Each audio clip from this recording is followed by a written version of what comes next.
Hello नमस्कार जय हिंद साथियों, आप सभी लोगों का एक बार फिर से स्वागत करता हूं आपके अपने पैरामेडिकल के number 1 YouTube channel total learning पे।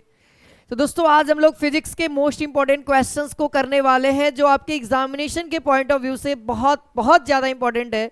तो आज के इस वीडियो में हम लोग दोस्तों फिजिक्स का जो हम लोगों ने दूसरा चैप्टर पढ़ा उसका ऑब्जेक्टिव क्वेश्चंस है ना, यानी कि थ्योरिकल पार्ट से और साथ ही साथ न्यूमेरिकल पार्ट दोनों को मिला करके कुछ क्वेश्चंस लेकर के आया हूं जो कि आज के इस सेशन में हम लोग कंप्लीट करने वाले हैं।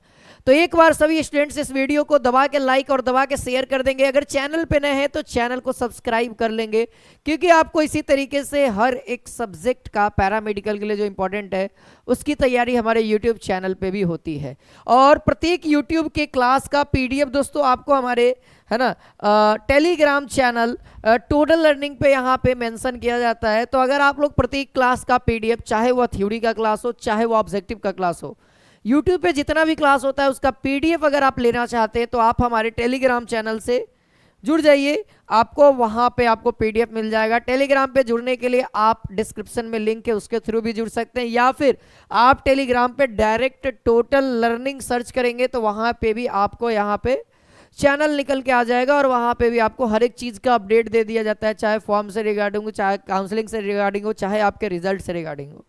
ठीक है। और दोस्तों यहाँ पे आप सभी के लिए एक बेहतर सा कोर्स लाया गया जो आपकी तैयारी को आगे बढ़ाने के लिए है बेसिकली। ठीक है। और जितने स्टूडेंट्स अगर बेहतर तैयारी करना चाहते हैं तो वो लोग आप हमारे साथ, हमारी पूरी टीम के साथ आप लोग हमारे साथ जुड़ सकते हैं हमारे एप्लीकेशन पे सफलता संकल्प बैच में, जो कि अभी लेटेस्ट बैच है और फुल सिलेबस बैच आपको देखने को मिलेगा। इसमें आपको कंप्लीट सिलेबस है, चैप्टर वाइज थ्योरी है, चैप्टर वाइज क्वेश्चंस है, मिक्स क्वेश्चंस है, टेस्ट सीरीज है, टेस्ट है, संडे टेस्ट जो कि ऑल ओवर बच्चे देते हैं यहाँ पे। ठीक है। अगर आप लोग यूट्यूब पे भी पढ़ते हो तो एप्लीकेशन पे जाकर के टेस्ट को दे सकते हो, टेस्ट फ्री है। आगे बात करते हैं आज का फिजिक्स का जो सेकंड चैप्टर हम लोगों ने कर रखा था थ्योरिकल पार्ट। उसका सवाल यहाँ पे है दोस्तों हमारे बीच में कि भाई गति एवं बल का चैप्टर है। सवाल कहता है दोस्त कि जब एक वस्तु एक समान वृत्तीय वेग उत्पन्न करती है तो निम्नलिखित में से कौन सा परिवर्तन होगा। यानी मान लिया जाए हम कोई सर्कुलर पाथ पे गति कर रहे हैं। ठीक है। जैसे मान लिया जाए ये कोई सर्किल है और इस पे मैं दौड़ रहा हूं, तो दौड़ने के दौरान यहाँ पे क्या परिवर्तन हो सकता है? क्या मेरा मास घट जाएगा? मतलब कि मैं स्टार्ट किया था 48 केजी मेरा वेट था, यानी मेरा मास जो 48 केजी था, मैं चक्कर लगाने के बाद क्या मैं बढ़ जाऊंगा या फिर घट जाऊंगा?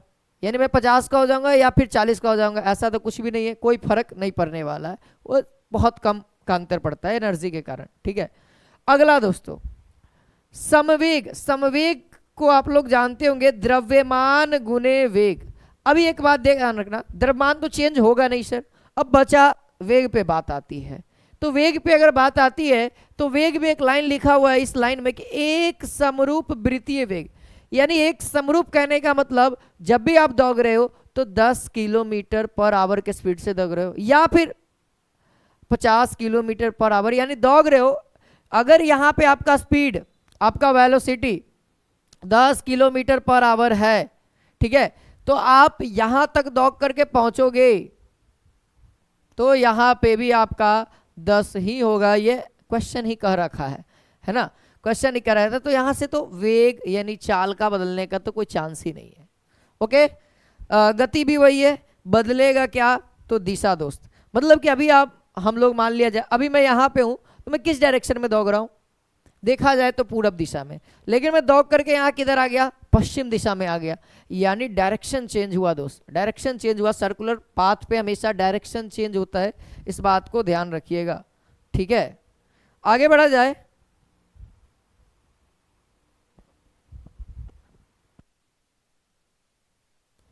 अच्छा, यहाँ पे अगला सवाल है, रॉकेट किस सिद्धांत के आधार पे कार्य करता है? ऑप्शन पढ़िए और आंसर आप लोग कमेंट में जरूर दीजिए। कहता है द्रव्यमान रूपांतरण, ऊर्जा रूपांतरण, संवेग रूपांतरण या कोणीय संवेग रूपांतरण। ठीक है। अगर आप ध्यान देंगे तो रॉकेट जब उड़ता है तो यहाँ पे दो नियम का पालन होता है। सबसे पहला न्यूटन का तीसरा नियम, जब रॉकेट उड़ेगा तो नीचे से क्या होते हैं, रॉकेट के लास्ट पॉइंट से यहाँ से, जब जैसे ही आप लोगों ने देखा होगा चंद्रयान 3, सभी लोगों ने देखा था, लगभग मैंने देखा कि जब लाइव स्ट्रीमिंग इसरो का है ना, जो इंडिया का स्पेस एजेंसी है, अगर वो लाइव स्ट्रीमिंग किए हुए था यूट्यूब पे, जैसे ही लाइव स्ट्रीमिंग खत्म हुआ 40 मिलियन व्यूज था उस वीडियो पे, यानी कि कितने ज्यादा लोग देख रहे थे। ठीक है, तो जब लॉन्च हो रहा होगा तो आप एक चीज नोटिस किए होंगे कि उसके साइड से बहुत ज्यादा वाइट वाइट सफेद कलर का आपको देखने को मिला होगा। वो एक्चुअली में क्या है, वो है एनर्जी, उसको एनर्जी कहते हैं। क्या होता है, ऊर्जा है। वो क्या होता है, जब भी रॉकेट ऊपर की ओर उड़ता है तो वो नीचे की ओर फोर्स लगाता है, ऊर्जा नीचे की ओर फोर्स लगाती है ना, ऊर्जा को नीचे ओर रिपेल करता है, तो भैया एनर्जी ऊपर की ओर फोर्स देती है, जिसके कारण रॉकेट ऊपर की ओर उड़ पाता है। ठीक है, उठ पाता है। तो वो न्यूटन का तीसरा गति नियम फॉलो करता है, और दूसरा वह समवेग संरक्षण सिद्धांत के नियम पे भी पालन करता है। तो देन इसका आंसर हम लोग हो जाएगा समवेग रूपांतरण।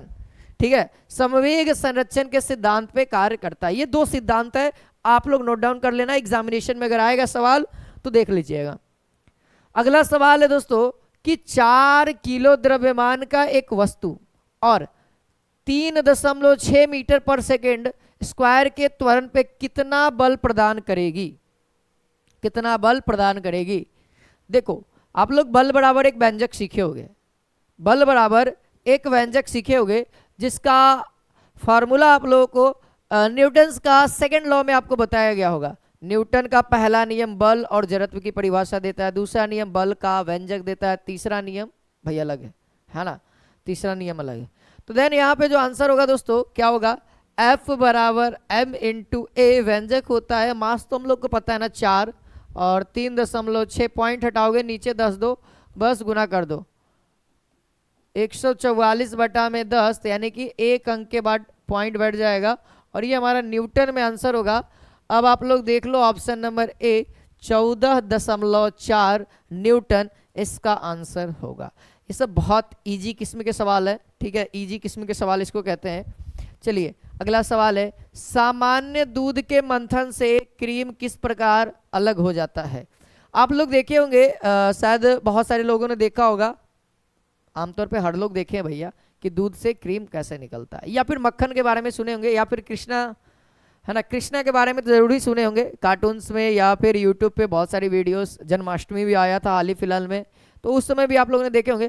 क्या होता था, माँ यशोदा जो होती थी, आपको ज़्यादातर वीडियोस में, ज़्यादातर फोटोज़ में आपको देखने को मिला होगा कि एक घड़े के अंदर में क्या होता था, एक डंडे टाइप से डाल दिया जाता था सेंटर में, और उसको कहीं फिक्स कर दिया जाता था, और रस्सी का एक लपेटा लेकर के रस्सी को आगे पीछे किया जाता था।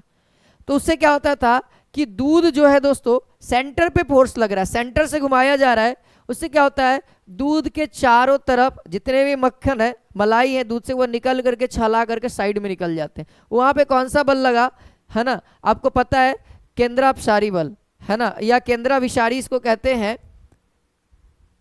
Central fugal force, central fugal force. ठीक है, सेंट्रल फ्यूगल फोर्स, या फिर वॉशिंग मशीन आपको घर में होगा या फिर कहीं पे देखे होंगे दुकान में, तो वॉशिंग मशीन जो सिद्धांत पे कार्य करता है वो भी दोस्तों कौन सा है, केंद्राभिसारी बल पे ही काम करता है। ठीक है, आगे अगला सवाल है, समान त्वरण से गतिमान वस्तु का वेग।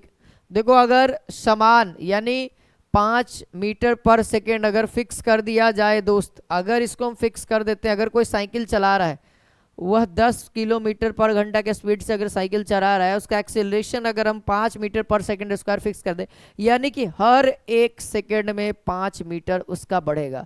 अगर अभी 10 के स्पीड से चल रहा है तो अगले सेकेंड में वह 15 किलोमीटर पर आवर चले, सॉरी इसको बढ़ा दे, 15 किलोमीटर पर आवर स्क्वायर कर दो, ज़्यादा अच्छा है ना, ज़्यादा अच्छा है, यानी हर 1 घंटा में 5 किलोमीटर बढ़ जाएगा, हर 1 घंटा में 5 किलोमीटर बढ़ जाएगा, ये ज़्यादा बेस्ट है।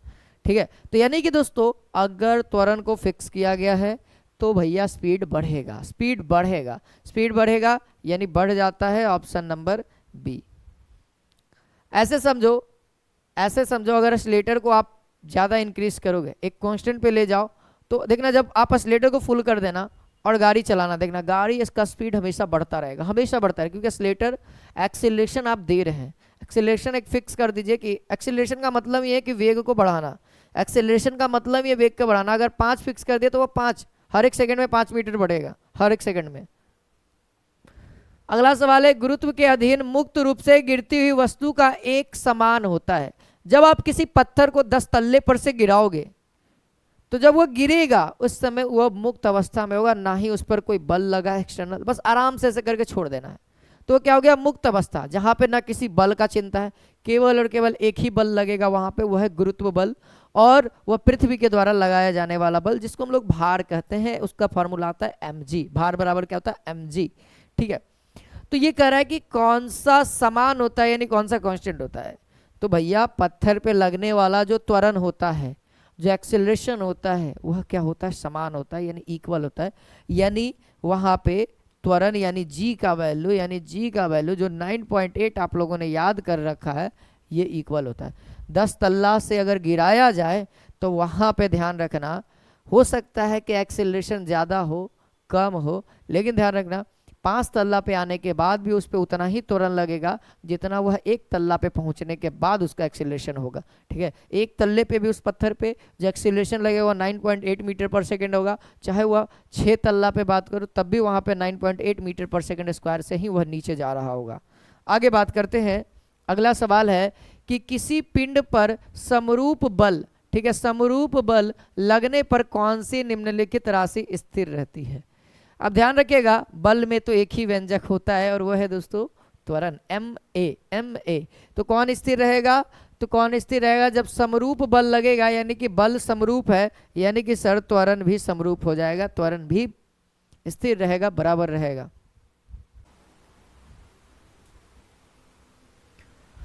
तो चलिए क्वेश्चन नंबर 8 हमारे सामने आ चुका है। आप लोग इस सवाल को बहुत अच्छे से समझिएगा, थोड़ा सा कॉम्प्लिकेटेड है लेकिन बहुत आसान है दोस्तों।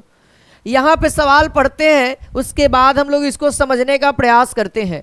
कहता है दोस्तों, किसी कण की स्थिति समय t पर व्यंजक हमारे बीच में है x बराबर 1 plus t minus T square से दी जाती है, जहाँ x जो है हमारा मीटर में है और समय जो यानी कि t जो है हमारा सेकंड में है। तो पहले 2 सेकंड में कण द्वारा तय की गई दूरी की गणना करें, यानी कि दोस्तों कण जो है 2 सेकंड में कितनी दूरी तय करेगी, ये सवाल हमसे पूछा जा रहा है, यानी इसके पहले 2 सेकंड की। तो देखिए सबसे पहली बात, जो डाटा दिया हुआ है उसका हम लोग इस्तेमाल करते हैं, यानी x जो है दोस्तों वह क्या है, हमारा एक प्रकार का क्या है, दूरी है ना, हमारा दूरी है। ठीक है, और t हमारा समय है।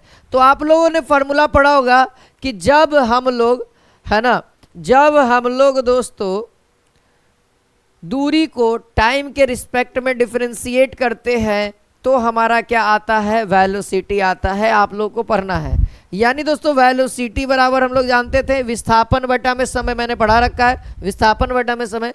लेकिन ये डाटा यहाँ पे ये क्वेश्चन ऐड हो चुका है एडवांस वाला, तो उसमें लोग डिफरेंशिएशन करते हैं। जब इक्वेशन होता है तब हम लोग डिफरेंशिएशन करते हैं। ठीक है, जब हमारा डिफरेंशिएशन हो जाएगा तो यहाँ पर से क्या होगा, डी एक्स, है ना, डी एक्स बटा में टी।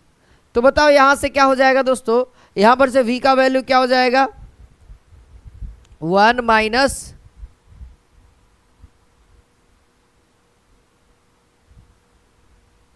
टू टी, बोलिए 1 माइनस 2t।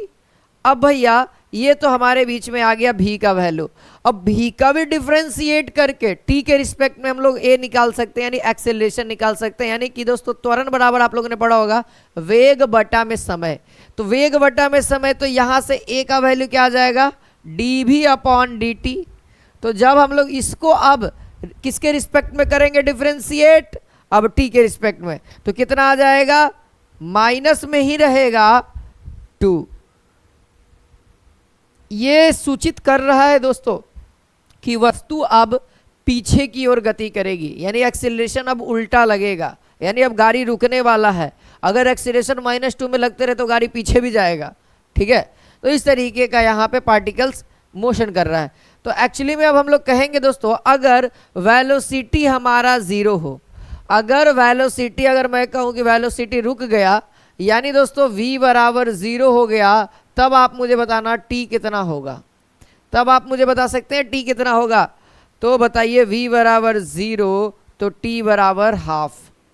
यानी दोस्तों आधे सेकेंड में उसका वेलोसिटी 0 हो जाएगा। यानी दोस्तों कहने का मतलब ये है कि वह आधे सेकेंड पे वह विराम अवस्था में हो जाएगा। ठीक है, वह विराम अवस्था में हो जाएगा। ठीक है, टी हाफ पे तो हो गया। अगर दोस्तों अगर मैं टी 0 कहूं तब, सबसे पहली बात, ठीक है सर वो विराम अवस्था में उसमें कोई भी मोशन नहीं हो रहा है, यानी कि टी हाफ सेकेंड पे वह 0 हो जाएगा उसका वेलोसिटी। अच्छा तो हाफ सेकेंड पे वह कितना दूरी तय करेगा, हाफ सेकेंड पे कितना दूरी तय करेगा? तो हाफ सेकेंड पे आप देखोगे है ना कितना हो जाएगा 4। ठीक है, अगर आप ध्यान दोगे तो यहां पर से इसकी वैल्यू आ जाएगी 5/4। जब हम इसको ऐड करेंगे तो ये देगा 3/2, और जब इसके साथ घटाएंगे तो ये हो जाएगा 6 में से 1 जाएगा 5/4 मीटर। यानी हाफ सेकेंड पे दोस्तों वह कितना दूरी तय करेगा, 5/4 मीटर। ठीक है, अगर वही दोस्तों अगर मैं कहूँ ठीक है सर हाफ सेकेंड पे 0 है, और जब टाइम 0 होगा तब आधे सेकेंड में तो वेलोसिटी होगा, टाइम 0 होगा तो कुछ ना कुछ वेलोसिटी होगा, तो वह कितनी दूरी तय किया होगा? तो जब टाइम 0 हुआ होगा तब डिस्टेंस वह 1 तय करेगा, क्योंकि ये भी 0 ये भी 0। देखिए 0 - 0 इक्वल्स टू 1 मीटर। तो अब मेरा यहां से आपसे बीच में सवाल है कि भैया आप मुझे बताना कि टाइम 0 सेकेंड और टाइम आधे सेकेंड में तय की गई दूरी कितनी होगी? तो देखो आप लोगों ने बताया अभी कि सर t0 में 1 मीटर चला और t हाफ में वह है ना 5/4 चला, तो उसके बीच में तय की गई दूरी, तो आप मुझे बताइए अंतर होगा कि नहीं होगा? 1/1 लिख सकते हैं, यानी दोस्तों 1/4 मीटर वह तय करेगा। ये एक हो गया। यह क्या है 0 से हाफ के बीच में, हमको 2 सेकेंड पहले जाना है। अभी देखो अभी गाड़ी रुक गया है, अभी गाड़ी को रोक दिए हैं, 0 सेकेंड तक रोक दिए हैं, अब 2 सेकेंड और पीछे जाएंगे, अब 2 सेकेंड और पीछे जाएंगे हम लोग। ठीक है, यानी यहां पे देखिए लिख देते एक लैंग्वेज कि t बराबर हाफ सेकेंड पर कण जो है कण विराम में होगा, विराम में होगा। ठीक है, कण क्या होगा? विराम में होगा। अब विराम में होगा तो उस पर फिर से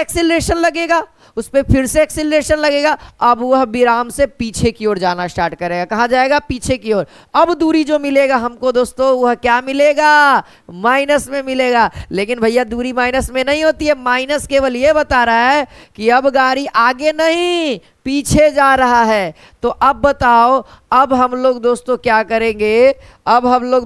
करेंगे कि टी हाफ पे तो निकाल लिए, अब बताओ T2 पे कितना निकलेगा? T2 पे निकलेगा। अब देखिए, अब मुझे आप बताओ पहले t बराबर 2 सेकेंड पर तय, t बराबर 2 सेकेंड पर जो दूरी है वो कितना होगा दोस्तों? तो x बराबर 2 कर देंगे। अब t के जगह पे केवल 2 रखना है, तो कितना हो जाएगा? +2 और -4 यानी -1 मीटर हो गया, -1 मीटर। और बाकी दोस्तों हमने टी हाफ पे कितना किया था? टी हाफ पे जो दूरी तय हुआ था वह इतना दूरी तय हुआ था। ठीक है, टी हाफ पे हुआ था, याद रखना, भूलना नहीं। तो अब जो लाइन लिखेंगे इसी तरीके से अब लिखेंगे कि टी हाफ सेकेंड तथा T2 सेकेंड है ना, 2 सेकेंड। अब आगे है 2 सेकेंड पीछे, अब इसी पे तो तय करना था 0 से लेकर के 2 सेकेंड तक। तो पहले इन दोनों का तय कर लेते हैं के बीच की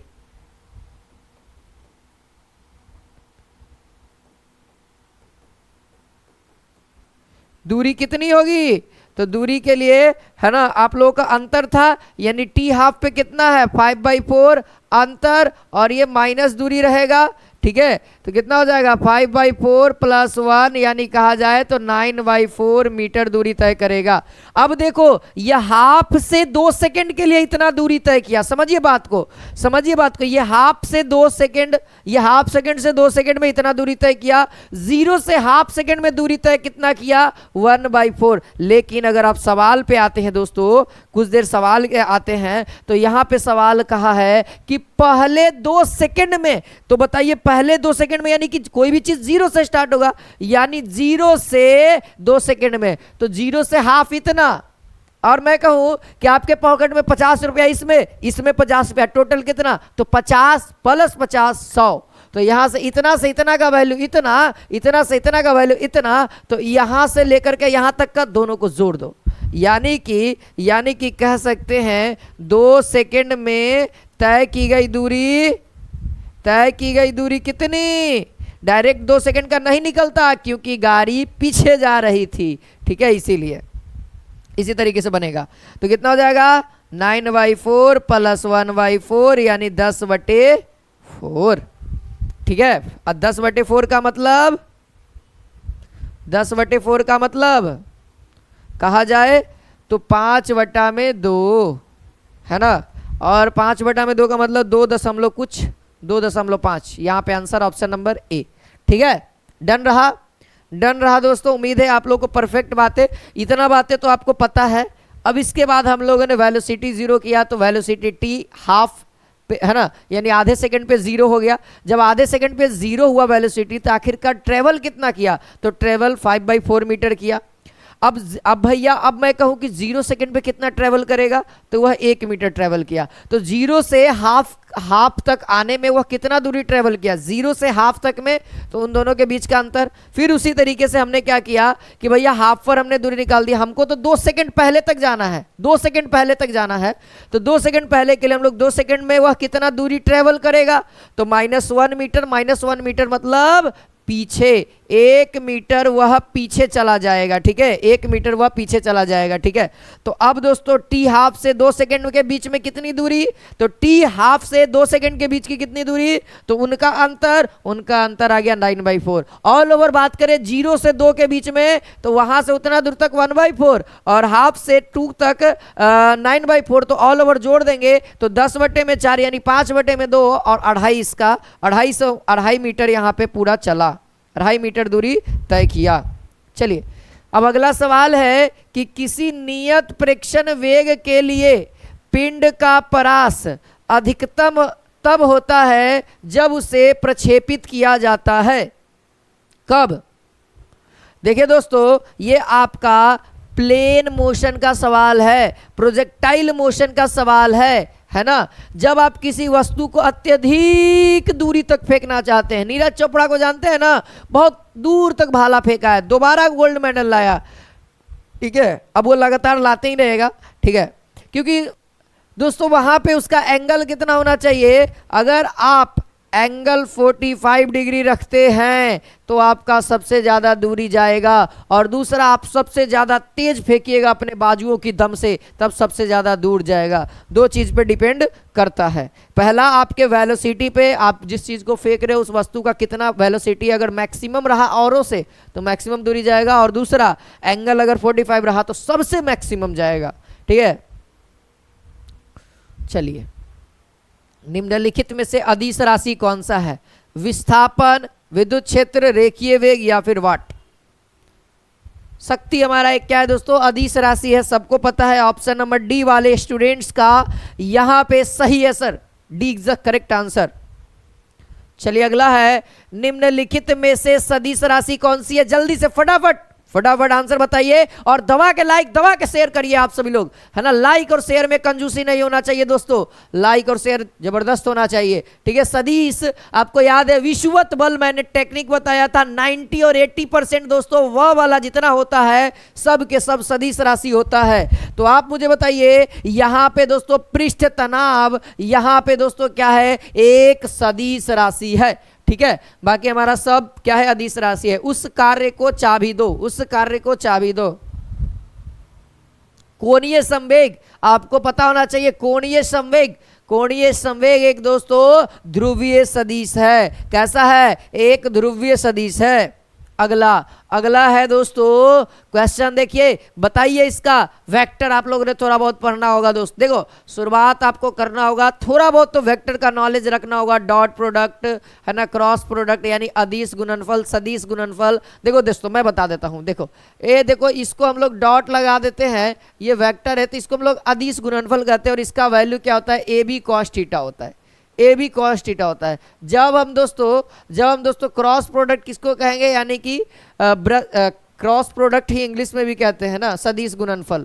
ये हो जाएगा हमारा, इसको हम लोग कहते हैं ए बी साइन थीटा। इतना कम से कम तो नॉलेज रखना होगा, तब जाके काम बनेगा दोस्त। अब देखिए हमारे बीच में सवाल है, दो सदिश ए तथा बी के परिणामों का गुणनफल यहाँ पे कितना दिया हुआ है? 12। परिमाणों का मतलब कि उसके मैग्नीट्यूड का। यहाँ पे ये जो ए और बी है ये मैग्नीट्यूड है जो कि आपस में गुना है। और कहता है ए तथा बी का अदिश गुणनफल यहाँ पे कितना है? 6√3 है। तब हमसे पूछा जा रहा है ए तथा बी के बीच का कोण क्या है? देखो इसको हम लोग क्या कहते हैं? इसको हम लोग अदिश गुणनफल कहते हैं, है ना, अदिश गुणनफल कहते हैं। मेंशन कर लेना कहीं पे। और इसको हम लोग दोस्तों सदिश गुणनफल कहते हैं। अंग्रेजी में डॉट प्रोडक्ट, इसको क्रॉस प्रोडक्ट। अब ध्यान रखिए, अब इसको हम लोग सॉल्व करते हैं। तो हमको तो डॉट प्रोडक्ट दिया हुआ, तो हम डॉट प्रोडक्ट का फॉर्मूला लगाएंगे। यानी दोस्तों A vector dot B vector बराबर क्या हो जाएगा? A B cos theta. अब देखिए ए डॉट बी यानी अदिश गुणनफल का वैल्यू हमारे सामने दिया हुआ है ना, 6√3। डन है। अब देखो ए गुने बी, तो यहाँ पे देखो ए और बी के परिमाणों का वैल्यू दे दिया, यानी कि ये मैग्नीट्यूड ही है, ए और बी का वैल्यू है। उन दोनों का गुणनफल कितना है? 12। और बाकी कॉस थीटा लिख दीजिए। अब आपको काटने आता होगा तो काट दीजिए। यहाँ से देखिए 6 कम 6 दूना का 12। सो हमको यहाँ से क्या हो जाएगा दोस्तों? कॉस थीटा बराबर आप लोग आसानी से देख पा रहे हैं √3/2। तो भैया √3/2 कितना हो जाएगा? आप लोग को पता होना चाहिए कि नहीं?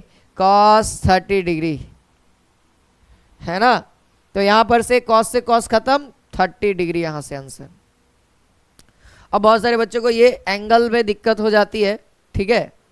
तो मैं बताऊं, आप ऐसे याद रखना। जैसे देखो साइन का पहले हम लोग लिखते हैं 0 1 2 3 4, फिर उसके बाद क्या करते हैं? 1/4 1/4 1/4 1/4 1/4, ठीक है। और सब पे फिर रूट चढ़ा देते हैं, सब पे भी रूट चढ़ा देते हैं, सब पे रूट चढ़ा देते हैं। ये क्या आएगा? साइन का आएगा, साइन का आएगा। तो ये 0, ये 1/2, ये क्या होगा? 1/√2 और ये √3/2 और ये 1। उल्टा चल दीजिए, वही आपका वैल्यू आएगा, ठीक है। तो यहाँ पे ये 60 डिग्री पे है, तो जैसे ही इस पोजीशन पे आएगा ये 30 डिग्री पे बन जाता है, ठीक है। तो इतना कम से कम याद रखिएगा। चलिए आगे देखते हैं अगला सवाल क्या कहता है। अगला सवाल है कि m द्रव्यमान का 2 पिंड क्रमशः v तथा 4v वेगों से गतिशील है, तो समवेगों का अनुपात क्या होगा? बहुत अच्छा सवाल है। समवेग का अनुपात पूछा जा रहा है। देखो p बराबर क्या होता है? सबसे पहले द्रव्यमान गुने वेग, है ना, द्रव्यमान गुने वेग। तो अब एक्चुअली में क्या होगा, है ना, ये तो एक फार्मूला होता है। अब देखो पहले वाले द्रव्यमान के लिए मास सबका सेम है। पहले वाले के लिए P1 मास तो कांस्टेंट है m, और पहले वाले का वेलोसिटी v। इन दोनों का रेशियो पूछा जा रहा है, अनुपात पूछा जा रहा है। तो दूसरे वाले का इधर नीचे लिखते हैं, ठीक है, बटा है। मास तो दोनों का सेम है, वेलोसिटी उसका क्या है? 4v। अब देखो कट रहा है, जिसको काट डालना अपने को काट डाल दो, छांट डाल दो। तो यहाँ से क्या आ गया? 1/4। यहाँ पे आंसर अपने का आ गया ऑप्शन नंबर बी, ठीक है। चलिए अगला सवाल देखा जाए, सदिश राशि हमको चुनना है दोस्त। आप लोग सुनिए, ये सब चीज़ तो आप लोगों के लिए अच्छा है ना। आसान क्वेश्चन आता है ना तो जल्दी से धड़ल्ले से आंसर आता है, धड़ल्ले से लाइकन जुड़ता है लाइव में, इतना तो मेरे को पता है। जब मैं जानता हूँ कि कोई भी यूट्यूबर अगर आसान आसान क्वेश्चन कराए ना, हलवा हलवा, तो बहुत सारा स्टूडेंट रहेगा, और जैसे ही थोड़ा बहुत टफ होना है स्टूडेंट गायब। यही होता है आजकल। और जबकि उनको मालूम होना चाहिए क्वेश्चन मॉडरेट होता है, थोड़ा सा आसान, थोड़ा सा कठिन, थोड़ा सा लेवल आए, ऐसे नहीं क्वेश्चन पढ़ा जाता है। देखो सदिश राशि है तो भैया यहाँ पे सदिश राशि तो एक ही को दिख रहा है ना। चलो ठीक है। निम्नलिखित में से कौन सा सदिश राशि नहीं है? नहीं है, आ भैया दिख गया, विषुवत बल को छोड़ करके कौन दिख रहा है आपको? भैया ऑप्शन नंबर सी, चाल दिख रहा है सर, बहुत अच्छा। आप लोग का भी सही है, आप लोग बता रहे हो, बहुत अच्छी बात है। अगला बताओ।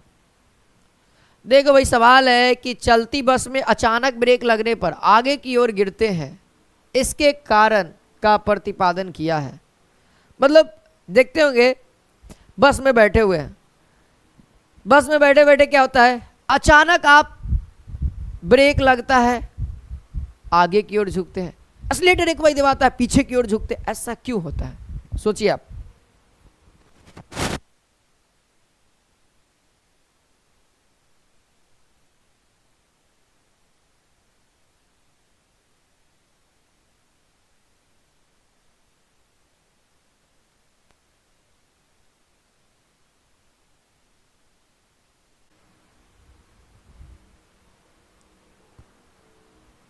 तो चलिए दोस्तों, उम्मीद है आप लोग को आंसर मिल गया होगा। ऐसे समझिए, जब कोई भी बस चल रहा होता है तो हम उसमें बैठे हुए रहते हैं, तो एक्चुअली में क्या होता है कि हमारा जो कमर से ऊपर का हिस्सा होता है वह विराम अवस्था में होता है, और कमर से नीचा हिस्सा जो होता है वह हमारा बस के साथ गति करते रहता है। जब बस हमारा अचानक ब्रेक लगाता है तो नीचे का हिस्सा तो गति करते रहता है, तो नीचे का हिस्सा एडजस्टमेंट हो जाता है, लेकिन दोस्तों हमारा जो ऊपर का हिस्सा विराम होता है और पीछे से हमारे ऊपर फोर्स लगाया जाता है, इसीलिए ब्रेक जब लगता है तो हम लोग पीछे की ओर झुक जाते हैं। यानी दोस्तों जब वस्तु विराम में होती है, जब उस पर बाहरी बल लगाया जाता है, तब वह वस्तु गतिशील होती है, या फिर गतिशील वस्तु रुक जाती है। यानी किस नियम में हमने पढ़ा था?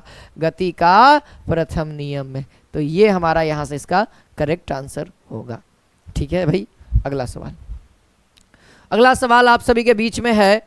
यहां पे कहता है एक कार स्थिर अवस्था में प्रारंभ कर, है ना, 6 मीटर पर सेकेंड स्क्वायर के नियत वेग से, है ना, नियत लिखिएगा इसको, इसको नियत त्वरण से चलती है, तो दूसरे सेकेंड में चली गई दूरी क्या होगी?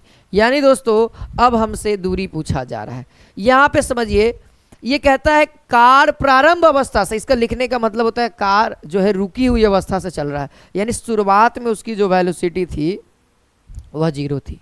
ठीक है। अब कहता है कि उस पर जो एक्सीलरेशन था पर सेकेंड वह 6 मीटर पर सेकेंड बढ़ रहा था, एक्सीलरेशन था, तो वह दोस्तों दूसरे सेकेंड में कितनी दूरी चली, यानी कि वह दूसरे सेकेंड में वह कितनी दूरी तय किया। तो आप मुझे बताएंगे। यहाँ पे देखिए S2 बराबर हम लोग को निकालना है, तो यहां से क्या हो जाएगा, हाफ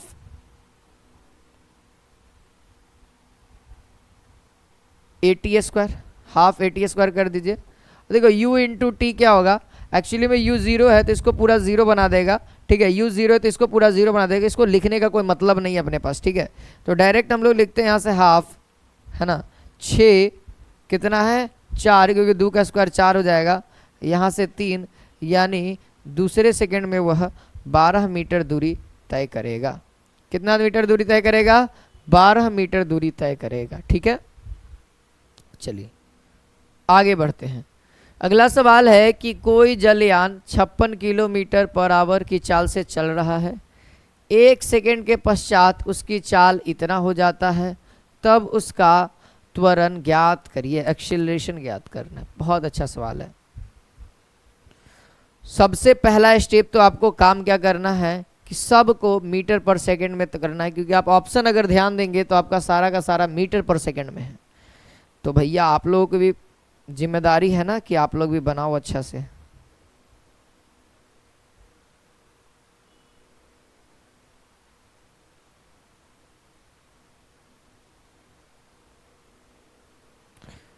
आप लोग भी जल्दी जल्दी करिए, इसको आंसर लाइए। चलिए देखिए, सबसे पहली बात हमारा एक्सेलरेशन क्या होता है। देखिए एक्सेलरेशन क्या फॉर्मूला कहता है भैया, अंतिम वेग माइनस शुरुआती वेग बटा में टाइम। देखो अंतिम वेग है कितना 58, शुरुआती वेग कितना है 56, तो कितना का अंतर हुआ, अंतर करो कितना का अंतर है 2 किलोमीटर पर आवर, और बटा में कितना सेकंड में 1 सेकंड के अंतराल में, 1 सेकंड का अंतर में होता है।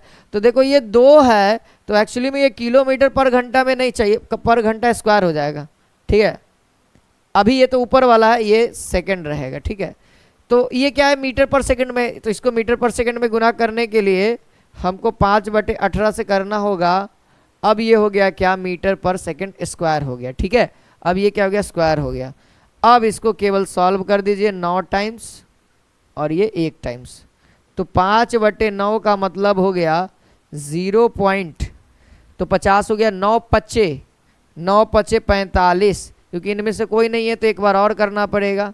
9 पचे 45 यानी फिर 5 यानी 5, यानी इसी तरीके से ये शायद बढ़ता रहेगा, 5.5 के आसपास चलता रहेगा। तो लमसम अगर कहा जाए तो हमारा ऑप्शन नंबर बी है ना, एक बढ़ा करके आगे लिख देंगे 0.56 मीटर पर सेकेंड स्क्वायर। ठीक है, आप लोगों का भी आ गया होगा एक्सेलरेशन निकालने के लिए।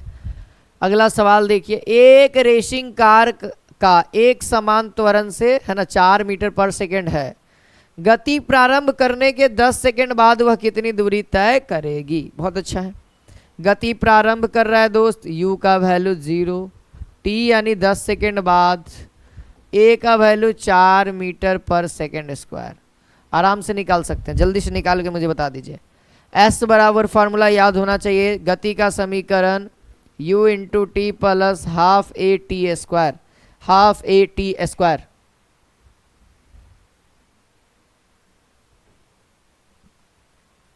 ठीक है, जल्दी बताइए, जल्दी जल्दी आप लोग मुझे जल्दी इसका आंसर बताएंगे, क्योंकि अब दोस्तों जो होने वाला है वह केवल और केवल न्यूमेरिकल ही होने वाला है।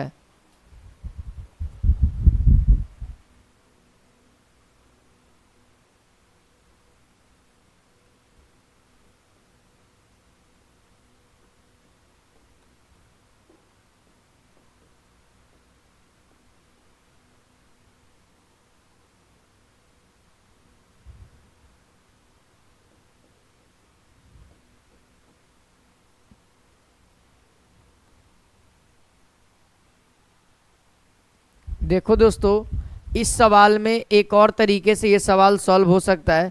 पहला, अगर ये 2 सेकंड तक कह रहा है तो ये सही है। अगर हमको शुरुआत से लेकर के 2 सेकंड, अगर केवल और केवल दूसरे सेकंड की बात कर रहा है तो s दूसरे सेकंड का फॉर्मूला होता है u इंटू हाफ 2n-1। ठीक है, 2n-1 इंटू a। ठीक है, ये एक फॉर्मूला होता है, इसको भी मेंशन कर लीजिएगा। तो ये क्या हो जाएगा, हाफ इंटू 6 इंटू 4 सॉरी 3। तो यहाँ से इसका जो करेक्ट आंसर होगा वह 9 मीटर होगा। ठीक है, ये कौन सा होगा, तो ये 2वें सेकंड के लिए,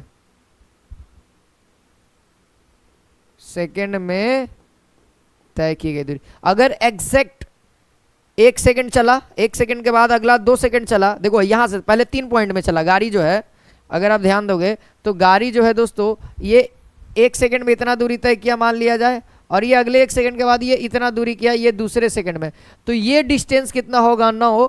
अगर इस पूरे की बात करेंगे तो यह टोटल कितना हो जाएगा 12। ठीक है, तो दोनों ही निकाल दिए आपके लिए। अब इस सवाल पे आएंगे।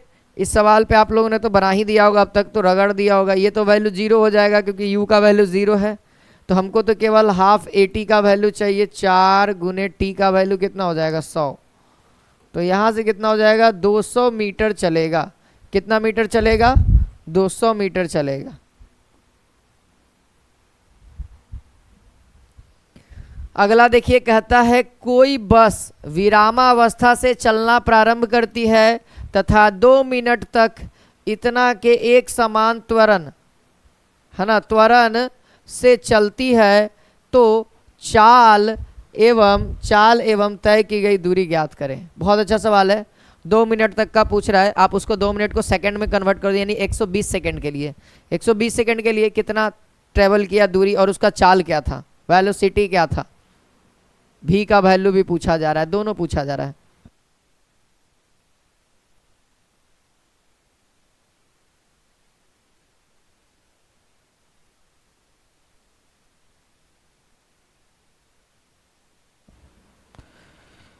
उम्मीद है आप लोगों ने बनाया और आंसर कमेंट में बता रहे हैं। जो दिया हुआ है सबसे पहला स्टेप मैं बताता हूं, हर बार लिखा करो। u का वैल्यू 0, a का वैल्यू 0.1 जिसको हम लोग 1/10 कह सकते हैं, और दूसरा t का वैल्यू 2 मिनट, और 2 मिनट का मतलब होता है 120 सेकेंड, 120 सेकेंड होता है। अब हमारा क्या है दोस्तों, सबसे पहले अगर दूरी ही निकाल लें तो ऑप्शन छांट सकते हैं, कोई एक भी निकाल देंगे तो सबका अलग अलग वैल्यू है। केवल चाल में है जो कि बराबर बराबर, दो दो ऑप्शन बराबर है, लेकिन देखिएगा डिस्टेंस सबका अलग अलग है, तो डिस्टेंस निकाल लेते हैं, बहुत आसान है डिस्टेंस निकालना। आप ध्यान देंगे u into T plus half A T square, actually में u का वैल्यू 0, क्योंकि u का वैल्यू 0 है तो ये पूरा 0, तो हम लोग को केवल हाफ ए टी का सॉल्व करना है। a का वैल्यू कितना है 1/10, और t का वैल्यू है कितना 120 गुने 120। डन है। देखो ए को 0 से ए को 0 उड़ा दो, और यहाँ से ये 6 बार में 12 छक 72, यानी 720 metre. 720 metre option number A में है, यानी उसका चाल कितना होगा 12 मीटर पर सेकेंड होगा, यानी भी का वेग कितना, भी का वैल्यू कितना हो जाएगा, यानी लास्ट वेग, अंतिम वेग यहाँ पे 12 मीटर पर सेकेंड होगा। आप ये वाला फार्मूला लगा करके भी इसको बना सकते हैं, भी का भी वैल्यू निकाल सकते हैं, क्योंकि एक्चुअली में जब भी का वैल्यू निकालते हैं ना दोस्त हम लोग, तो भैया दुग आता, फिर तो भैया कहते हैं डिस्टेंस निकाल ले। एक्चुअली में क्या है कि जल्दी सॉल्व करना है, तो देखिए कि डिस्टेंस अलग अलग है, तो डिस्टेंस निकालना और ईजी है हमारे सामने। देखिए आपको s चाहिए ही चाहिए, जब वेलोसिटी निकालना होगा तब s का वैल्यू यहां से निकाल लिए। अब अगला निकालिए, कहता है एक रेलगाड़ी 90 किलोमीटर पर घंटा के चाल से चल रहा है। ओके, ब्रेक लगाए जाने पर वह 0.5 मीटर पर सेकंड का ब्रेक लग रहा है, तो यानी माइनस हो जाएगा, एक समान त्वरण उत्पन्न करती है, तो रेलगाड़ी विरामावस्था में आने से पहले कितनी दूरी तय की होगी, कितनी दूरी तय की होगी, यानी s का वैल्यू पूछा जा रहा है। बहुत आसान है, 3-4 फार्मूला लिखा है, तो उसी में से किसी एक का यूज करिए और जल्दी से फटाक दुनिया आंसर बता दीजिए।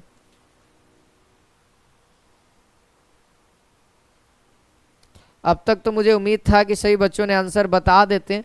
देखिए सबसे पहले क्या है दोस्तों, यहाँ पर से कितना का स्पीड से चल रहा था, u का वैल्यू कितना 90 किलोमीटर पर आवर है, तो सबसे पहले आप देखिए ऑप्शन में मीटर में है, तो सबसे पहले इसको भी मीटर में कन्वर्ट कर देते हैं, तो मीटर में होगा तो कितना होगा 90 गुने 5/18,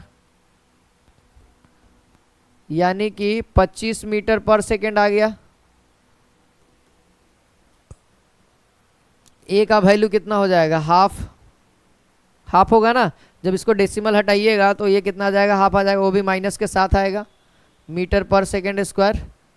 अब क्या है, रेलगाड़ी विरामावस्था में जा रही है, यानी भी का वैल्यू 0, भी का वैल्यू 0, तब हमसे पूछा जा रहा है कि s क्या है। बहुत आसान है, s अभी जो फॉर्मूला लिखा है उसका यूज करिए, v² बराबर u² प्लस 2as, ठीक है, प्लस 2as। चलिए पुट करिए, v का वैल्यू 0, u का वैल्यू कितना है 25 का स्क्वायर कितना हो जाएगा, 25 का स्क्वायर कितना हो जाएगा 625, प्लस 2 इंटू ए, देखिए 2 into -1/2 into S, as it is S रहने दीजिए। अब क्या है दोस्तों, देखिएगा तो आप बढ़िया से देख पा रहे हैं, आंसर आप सभी के बीच में है, ये 2 से 2 खत्म। अभी बचा क्या हमारे बीच में, अगर आप अच्छे से ध्यान देंगे 625 - 2s, तो सो s बराबर कितना हो जाएगा, s इधर आएगा तो प्लस में हो जाएगा, s बराबर 625 मीटर, 625 मीटर ही इसका आंसर हो जाएगा। ठीक है, आप लोग भी तेज तराज हो ही गए हैं, बनिए रहा होगा, देख लीजिए एक बार फिर से। अगला बनाइए, कहता है 20 मीटर की ऊंचाई से एक गेंद गिराया जाता है, यदि उसका वेग 10 मीटर पर सेकेंड के समान त्वरण की दर से बढ़ता है तो किस वेग से धरातल से टकराएगी और कितने समय पश्चात वह धरातल से टकराएगी। तो हमसे वेग नहीं पूछा जा रहा है, हमसे समय पूछा जा रहा है कि कितना समय, मतलब कितने सेकेंड पर वह धरातल पे टकराएगी।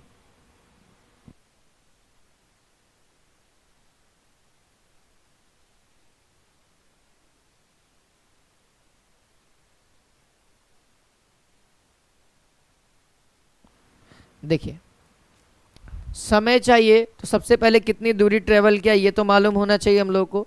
तो एक्चुअली में सबसे पहला ये फार्मूला नहीं पता होगा आप लोगों में से बहुत सारे लोगों को, लेकिन फिर भी मैं बता देता हूँ यहाँ पे, ठीक है। देखिए ये फार्मूला तो आप लोग को याद है, अभी अभी यूज़ किया, ठीक है। देखिए 20 मीटर है, इतना मीटर पर सेकेंड स्क्वायर, ठीक है, डन है, कोई दिक्कत नहीं। यहाँ से हम क्या निकालते हैं, भी निकाल लेते हैं, है ना, भी निकाल लेते हैं। समझिए बात को, हम लोग क्या करते हैं दोस्तों, भी निकालते हैं। अब देखिए गेंद को जब शुरुआती से गिरा जाता है तो शुरुआत में गेंद हाथ में होगा, यानी वो रुका हुआ होगा, यानी कि 0 होगा। यानी दोस्तों गेंद क्या होगा, 0 होगा। और भी कितना है दोस्त, सॉरी भी तो है ही नहीं, भी तो निकाल लेंगे अभी, है ना, भी निकल जाएगा तब आराम से हम एस का वैल्यू सॉरी टी का वैल्यू निकाल देंगे वहां से। दोनों निकाल दे रहे हैं, वेग भी आपका निकाल दे रहे हैं और यहाँ पे ये भी। तो देखिए यहाँ पर से क्या हो जाएगा ए, और यहाँ से एच बराबर कितना है हमारे बीच में 20, ठीक है।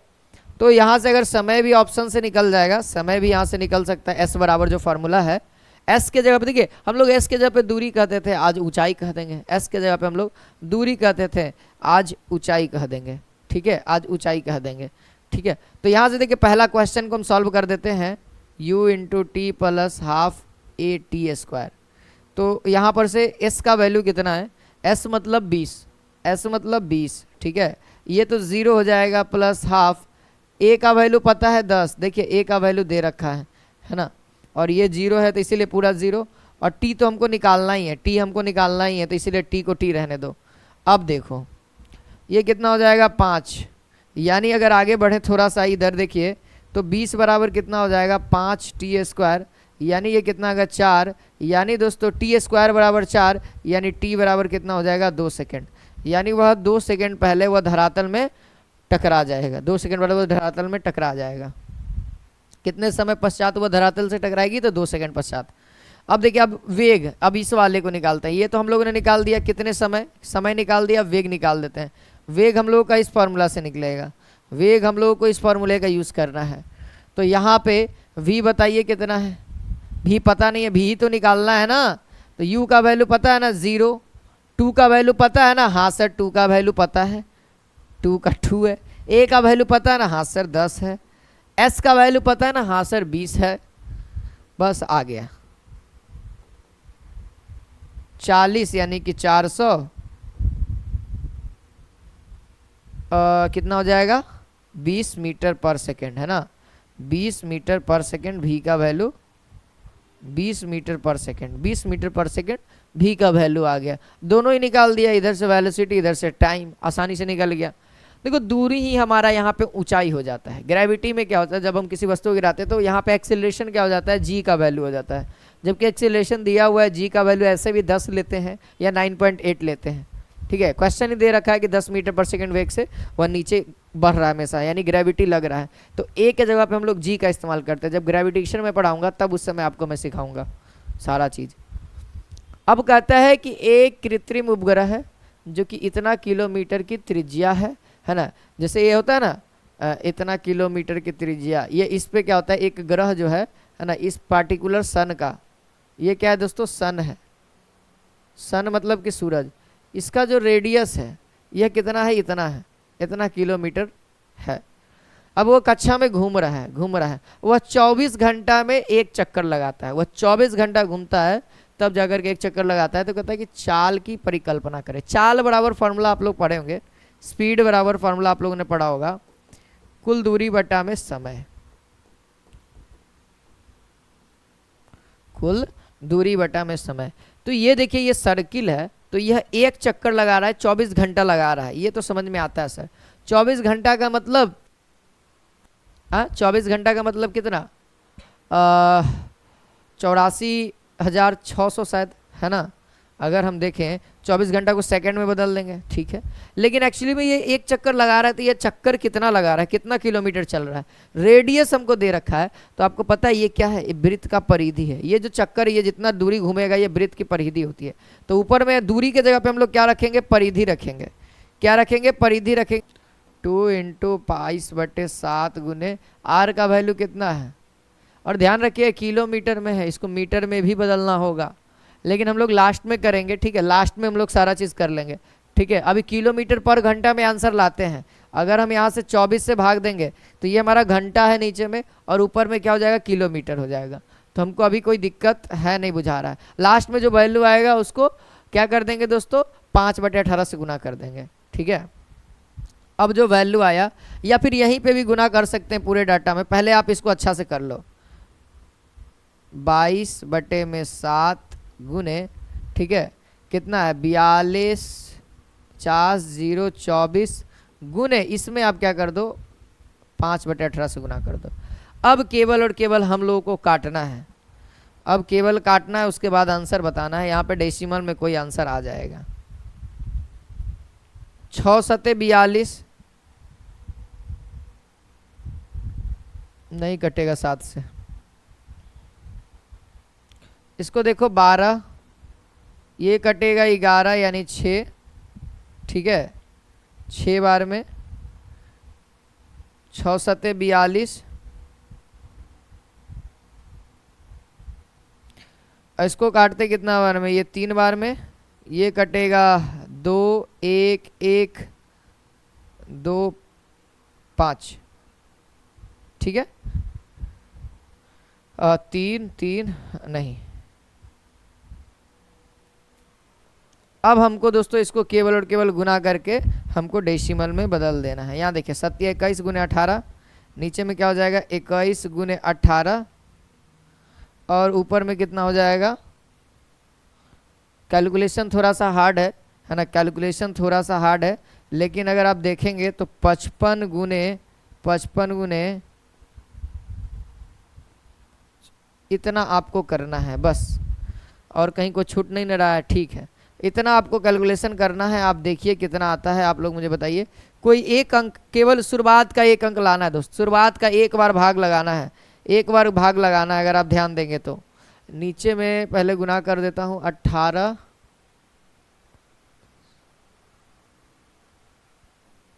नीचे में आ जाएगा दोस्तों इतना, नीचे में 378 आ जाएगा। जब आप 55 में इतना से गुना करोगे तो कितना आएगा, गुना कर लो। गुना करने में कोई बड़ा बात नहीं, आप लोग मैथ के स्टूडेंट हो यार, घबराओ नहीं। और इसी के साथ आज के लिए इतना ही, आप सभी के लिए इतना ही क्वेश्चंस लेकर के आया था। उम्मीद है आप लोगों को बहुत अच्छा लगा होगा। ये लास्ट का सवाल थोड़ा सा कैलकुलेटिव है, ठीक है, देखिएगा, बस बन जाएगा आराम से। उतना भी टफ नहीं है दोस्त जितना आप सोच रहे हो। कैलकुलेशन थोड़ा सा रहता है न्यूमेरिकल, लेकिन उतना न्यूमेरिकल आपके एग्जाम में नहीं आता है। लेकिन मैंने चैप्टर पढ़ाया है तो मेरा फर्ज बनता है कि न्यूमेरिकल कराया जाए। तो आज के लिए इतना ही। जय हिंद, जय भारत, वंदे मातरम। और इसका आंसर तो बता दिया, सॉल्यूशन देख लेना, ठीक है।